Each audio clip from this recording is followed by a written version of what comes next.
Hello everyone, welcome back to our mini blog. আজকে আমি আর মা চলে গেছি দক্ষিণেশ্বর মন্দিরে। অনেক দিন ধরেই ভাবছিলাম যাব যাব, আর যেয়ে উঠতে পারছিলাম না। ফাইনালি আজকে এসেছি। প্রচণ্ড ভিড় পড়েছে। আমরা বেলার দিকে এসেছি, 2টো প্রায় বাজে। আমাদের সকালবেলায় আসার কথা ছিল। পৌষ মাসে যে কালী পুজো দেওয়া হয়, আমরা ওই পুজো দিতেই এসেছি।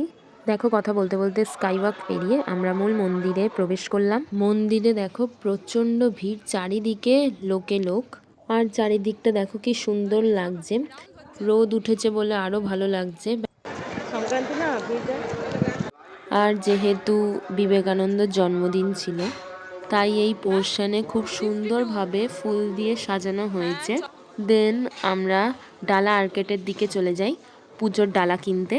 আমি ছোটবেলা থেকে যখনই এই মন্দিরে আসি, তখনই এই ডালা আর্কেট থেকেই আমরা ফুল বা ডালা কিনি। আমরা এখানে ঢুকেই ফার্স্টে জুতো রেখে ফোন টোন সব জমা দিয়ে পুজোর ডালা কিনে মায়ের মন্দিরে যাই।